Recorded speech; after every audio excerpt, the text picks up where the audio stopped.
Get yourself another pint. This is a long one. Me and my friend Annie were about 22 or 23, and we were both at uni in different cities at the time.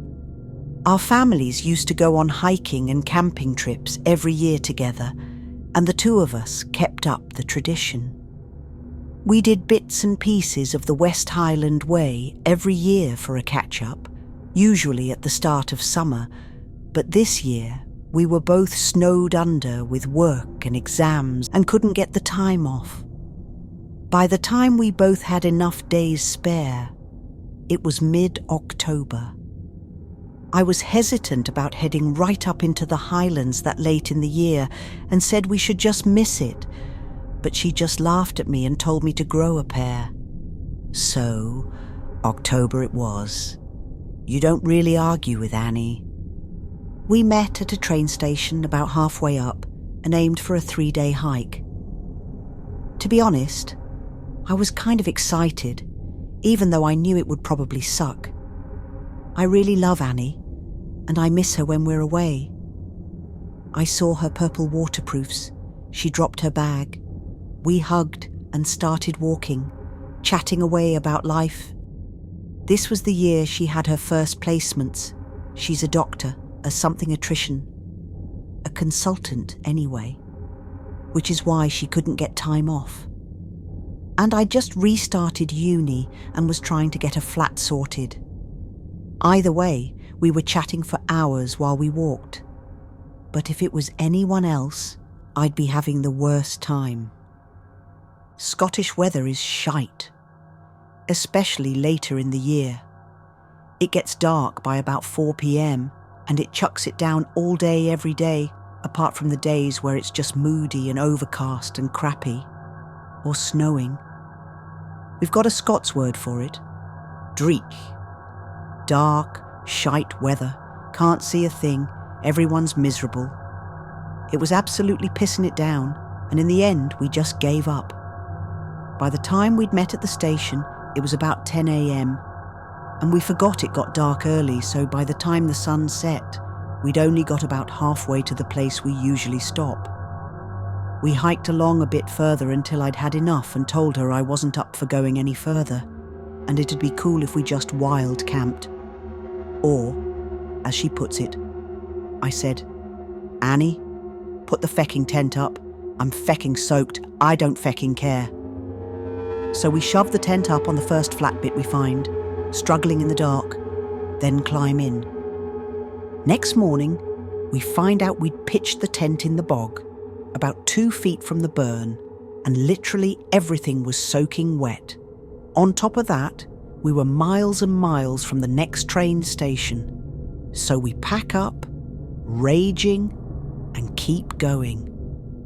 We discuss it a bit, more of me going, "I'm fecking soaked," and in the end decide to head for a bothy we knew was nearby, which at least had shelter. If you don't know what a bothy is, it's basically a free shelter, so you don't die in the shite weather. It's a shed-looking thing with a couple of platforms that act as a slab to put your sleeping bag on, and a wood stove in the corner. It's open to anyone, so you can get to know folk and, importantly, not have to worry about where to wild camp. Also, it's free, so you're not stung by tourist hotel prices.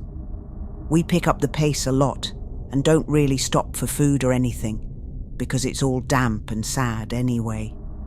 Having left at 9 a.m, we get there for 3 p.m. when the sun starts to set. It's dark and a bit grotty, but there's nobody else there, so we feel like we've scored. By the time we've got dinner and played some torchlight cards, she's looking a bit spaced, so she heads off to sleep early. I'm knackered and damp, and I'm so fecking glad to be somewhere dry. I just unpack my sleeping bag and do the same thing. Sometime in the middle of the night, I get woken up by Annie having a seizure. It's not a big deal. This happens a lot, so I didn't need to call an ambulance or anything. I just jump out my sleeping bag and undo hers so she doesn't hurt herself. I sort of cushion her a bit with her fleece and keep an eye on her. She gets over the worst of it, and she's lying there quiet while I'm talking to her as she comes round. At this point, I glanced up and noticed that sometime after we'd gone to bed, someone else had come into the bothy. There was a dark red bundle of sleeping bag in the corner and a rucksack, and Annie's fit had woken whoever was in there. This guy was coming over to us. He seemed nice enough and genuinely worried about her. "You need any help?" he asks.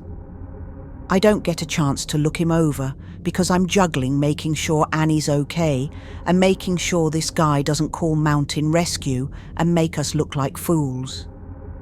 She's okay. It happens all the time. She's medicated and things. It just happens. She'll be okay in a bit. Sure? Honestly. Cheers for the help, but we can't really do anything. He comes closer and he starts helping. Not in a way that immediately alerts me, but in an annoying way. Like, he starts trying to put her in the recovery position, which I'd already done.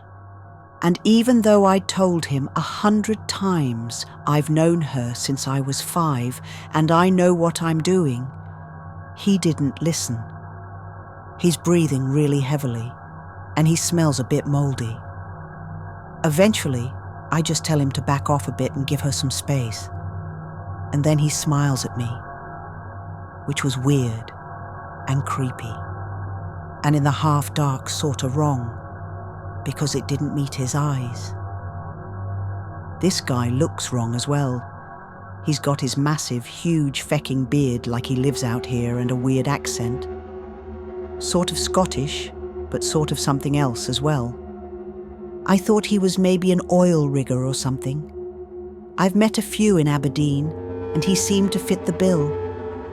His eyes were really, really dark, and his face was so pale he made me look tanned. Also, who the feck is still hiking in this weather, this late? Who gets to a bothy alone after 6 p.m? He moves closer again to look at Annie. Then I tell him more firmly that I've got her, and I don't need help. I feel like I'm being a bit mean, but I'm starting to get stressed out because I can't see properly, and Annie's been out for fecking ages. By now it's getting on to 15 or 20 minutes. It shouldn't take this long for her to come round. Also, I notice she's got her eyes open, which isn't that unusual, but I'm almost 90% sure she didn't when she started fitting. Then I notice she's looking at me. Not zoned out or anything, but actually looking at me. "Lauren," she whispers, hardly moving her lips. She doesn't really blink either, but her eyes are looking right at mine. Don't react. I don't know why, but I'm so scared, I just do as I'm told. She said once she had this patient who used to talk bollocks after a fit, like they were hallucinating. So a part of me thinks she's doing the same, but another part of me has noticed that she's now staring over my shoulder, where the red sleeping bag man was. I go to slowly turn around, but she grabs my hand. I'd put her in the recovery position, but from where she's lying, she's able to sort of squeeze my hand without moving too much. So I freeze, keeping looking at her, then keep my voice at a normal volume. I don't know what else to do, so keep talking to her, saying like, "Annie, it's me. Can you hear me?" Then, her eyes flicker back to me, and she whispers again. She's basically mouthing it. If I didn't know her looks, I would have struggled.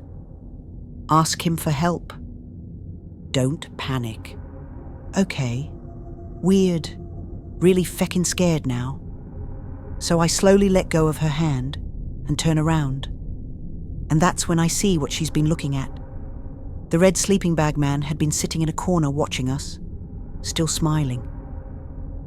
Only now he's got something in his hand under his jacket. I thought he'd got climbing gear with him. but all I can see is rope and no harnesses or anything. And it's not climbing tape he's got. It's a massive roll of something darker. He's just staring at us, waiting. I don't know what else to do. So I move an inch or so away from her and look the guy right in his creepy eyes. "Hi, mate. Can you give us a hand?" She's not waking up. He doesn't even move. I can feel my voice shake. Not acting or anything. I'm genuinely shitting it. I remember before when he was helping me that he kept trying to touch her hair and things. So in a moment of blind panic, I asked if he could move her hair out of her face so I can check if she was breathing. I don't know why. I'm not as smart as Annie, but I've seen too many crime thrillers and sort of assumed it'd be a psychology thing. Maybe he liked that she was vulnerable. Whatever. It worked. He gets up, dead slowly, and moves towards us. He puts his hand on her hair and starts really smiling. I can hear him breathing. It's really scaring the feck out of me, especially when he leans close and says, "You're going to be my favourite." Annie has her eyes closed now. I put my hand in hers, then I can feel it. She's squeezing. Not like, "Calm down, it's okay," squeezing, but steady. 3, then 2, then 1. And at 1, she opens her eyes and swings for him at the same time I do. Punches him right in the throat, and from where I'm sitting, I can get him square in the bollocks. She decks him again like a fecking boss because she's a Highlander, and I automatically grab his rope. He's not exactly going down without a fight, but between us, we've got hiking sticks, massive boots, elbows and adrenaline, and in about a minute we get him tied and taped up. We grab our shit and get outside as fast as humanly possible, then do something I never thought I'd ever see Annie do in my life. Call mountain rescue. They come get us in about an hour, and when we get to town, we give a full statement to the police, making sure we didn't get done for GBH. A few months later, we find out they let the fecker go. He didn't actually do anything to us, according to the police, and they didn't have enough evidence to tie him to any other assaults, which is the worst part of this, because I can't even imagine what would happen if we didn't get as lucky. If Annie hadn't sussed him, he'd have attacked us in our sleep. You'll be wondering if we still go hiking. Course we do, and God help that fecker if we see him again. Sleep well, and check your window.